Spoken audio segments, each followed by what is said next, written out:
अफजल भाई, आज communist party की बैठक में वही पुराना सवाल, बहुत दिनों बाद आज आप कम्युनिस्ट पार्टी के कार्यालय में। देखिए, ये भारद्वाज भवन गाजीपुर के वामपंथियों के इतिहास का एक ऐसा केंद्र बिंदु रहा है जहाँ पर हमने भी अपने सामाजिक और राजनीतिक जीवन की प्राइमरी पाठशाला का पाठ पढ़ा है।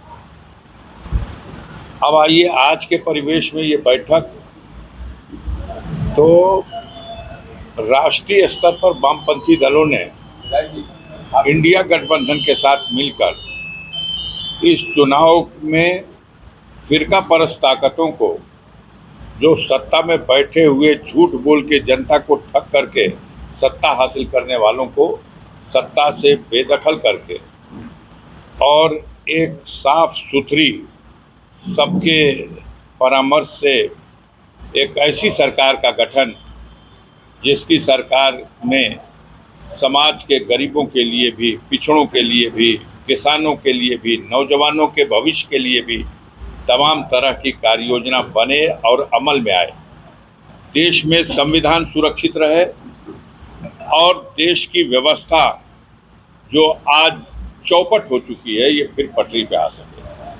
तो इस प्रयास में, इस कड़ी में गाजीपुर जनपद में भी जो लोकसभा का चुनाव अंतिम चरण में 1 जून को होना है, उसके संबंध में आज वामपंथी दलों के नेताओं के साथ, जिसमें ये कम्युनिस्ट पार्टी के सीपीआई के कार्यालय में और सीपीएम के जिला सचिव, सीपीआई के जिला सचिव और माले के जिला सचिव और उनके केंद्रीय समिति और राज्य समिति के सदस्यगण, हमारे पूर्व विधायक राजेंद्र यादव जी के अध्यक्षता में यहाँ एक बैठक करके और फैसला लिया गया। ये तय हुआ कि पूरी वामपंथी ताकतें इस चुनाव में पूरी तरह सक्रिय होकर के हर तरह का तन मन धन से सहयोग दे करके इस चुनाव में लड़ेंगी, जनता में मुद्दों को पहुंचाएंगी और एक शानदार जीत इंडिया गठबंधन को गाजीपुर की सरजमीन से दिलाने का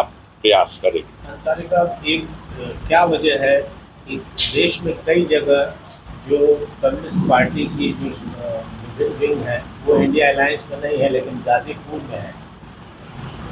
देखिए, आप खोजबीन कर रहे हैं तो खोजबीन कीजिए, लेकिन खोजबीन करना है तो ये खोजबीन करनी है कि जिस दिन लड़ाई शुरू हुई, यानी पहले राउंड का जब चुनाव हुआ, उस समय इंडिया गठबंधन की जो ताकत थी, जो दिख रही थी या जो वास्तविक थी, उसमें रोज इजाफा होता जा रहा।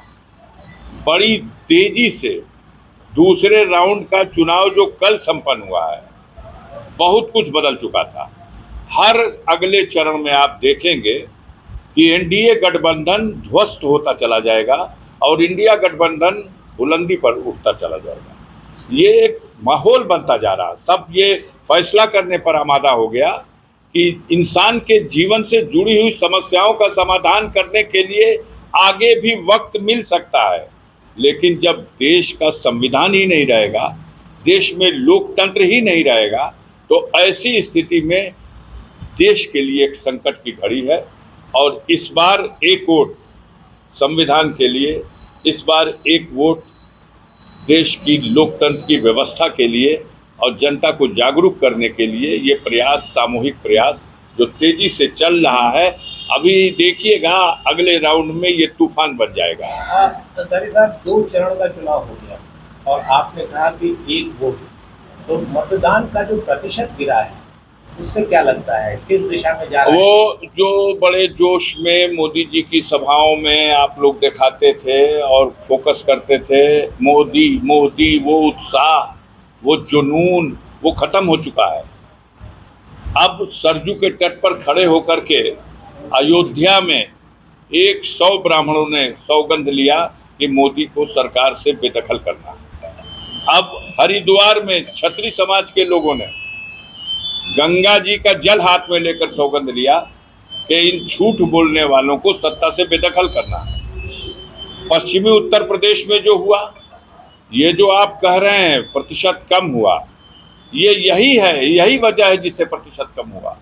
गरीब गुरबा मेहनत कश इंसान कमाने और खाने वाला, तो ये तो अभी 42-44 डिग्री पे तापमान है, ये 50 डिग्री पे तापमान हो जाएगा तब भी ये बूथों पर जाएगा और अपना मत डालेगा।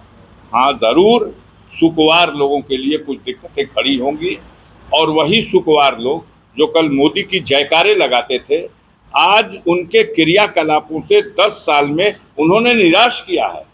ये 28,300 लोगों से जो इलेक्टोरल बॉन्ड का ये वसूली करने का धंधा किया गया है, इसमें कौन लोग हैं? इसमें अधिकांश ऐसे लोग हैं जो पिछले 2-3 पुश्तों से इस कतार के लोगों को चंदा देते रहे हैं, हर वर्ष, और चुनाव में भी चंदा देते रहे हैं।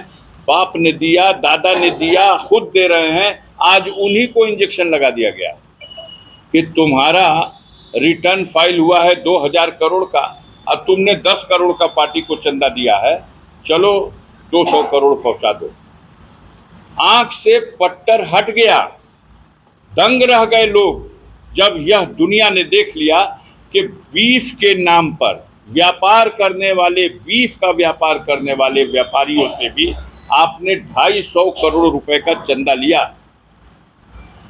गऊ को माता कहना, अब व्यवहार माता के मांस का व्यापार करने वालों से 250 करोड़ रुपया चंदा लेना, वैक्सीन बना करके जिसने कोरोना में सबको सुई कोच दिया, उसको सुई कोच के 500 करोड़ रुपए का चंदा लेना, बेचारा देश छोड़ के भाग गया। पिछली बार 2019 में आप जब सांसद बने थे तो 58 पॉइंट समथिंग प्रतिशत का मतदान था। इस बार आप कुछ जनता से कहना चाहेंगे मतदान के लिए?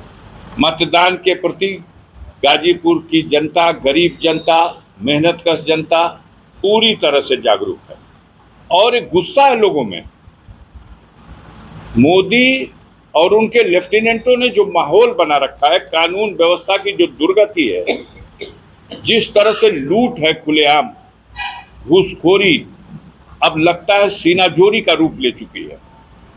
बिना घूस दिए तहसील हो, थाना हो, ब्लॉक हो, मुख्य विकास अधिकारी का कार्यालय हो, कहीं भी बिना घूस दिए कोई काम गरीब का नहीं हो रहा। कोई मर जाए तो उसको मृत प्रमाण पत्र लेने के लिए भी पैसा लगता है।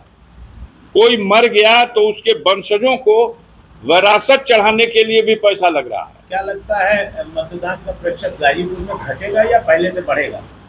अब हम भविष्य में यकीन नहीं रखते, लेकिन हमारा प्रयास ये होगा, हमारे तमाम जमात के और इंडिया गठबंधन के लोगों का ये प्रयास होगा कि अधिक से अधिक संख्या में कोई भी छूटे ना, उसको मतदान केंद्रों पर पहुंचाया जाए, वो वोट डाले।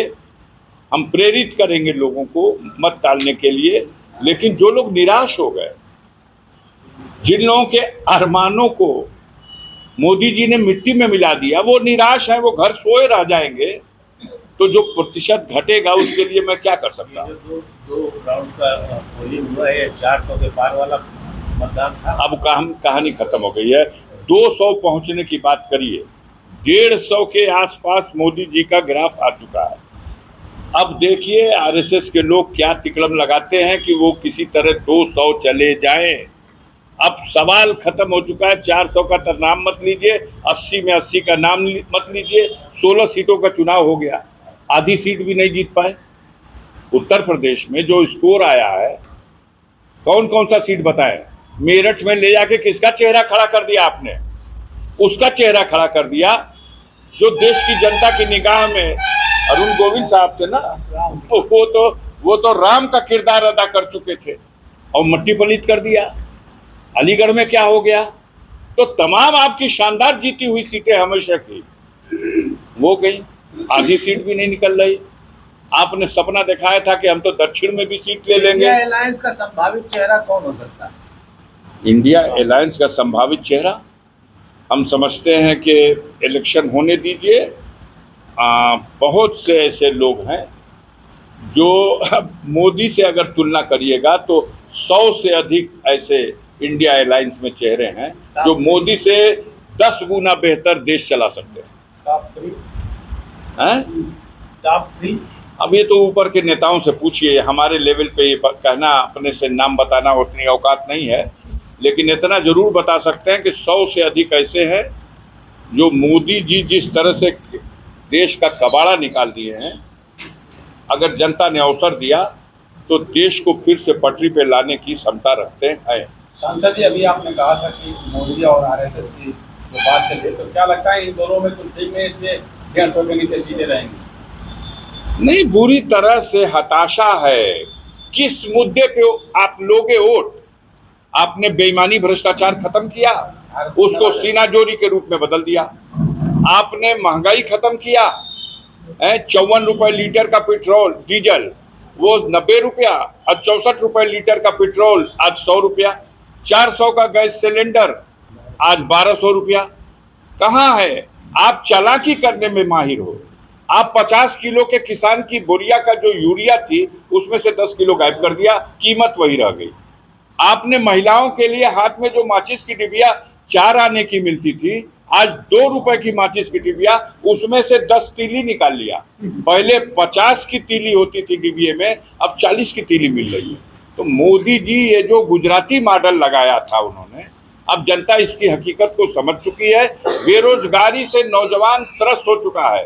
अकेले नौजवान इस सरकार के खिलाफ पूरा मन मिजाज बना के खड़ा है, और जिस देश में नौजवान खड़ा हो जाए, वो सत्ताधारी दल कितनी चालाकी कर ले, मक्कारी कर ले, धोखेबाजी कर ले, उसे सफल नहीं होने देगा। यानी जनता के साथ आरएसएस भी नाराज है? जनता के साथ आरएसएस भी नाराज है। अब आरएसएस और भारतीय जनता पार्टी ये एक सिक्के के दो पहलू हैं। इसको चित रख लो या पट रख लो। लेकिन इतना जरूर हुआ है कि मोदी जी घास नहीं डालते थे, या अंदर से डालते रहे, ऊपर से जाहिर नहीं करते थे। अब जाकर के घुटना टेक रहे हैं, जाकर के दिशा निर्देश प्राप्त कर रहे हैं। लेकिन क्या करिएगा, अब पछताए होत का जब चुड़िया चुग गई खेत। मोदी जी 200 से नीचे आने जा रहे हैं। पूरे देश की जनता जग चुकी है। संविधान बचाने के लिए, देश बचाने के लिए, देश का लोकतंत्र बचाने के लिए देश की जनता वोट करेगी, और मोदी की सरकार का भयंकर पतन होगा। सर, मोदी जी को कहना है कि इंडिया अलायंस के लोग जो है मंगलसूत्र भी नहीं बचने देंगे। अपना मंगलसूत्र जो दे के आए थे उसकी तो रक्षा कर ले। हेमा मालिनी ने जो किया, धर्मेंद्र जी की पहली पत्नी का जो मंगलसूत्र था उसकी तो रक्षा करा दीजिए। किसका बताएं? जो स्मृति ईरानी है, अपनी सहेली के मंगलसूत्र की तो रक्षा नहीं करने गई।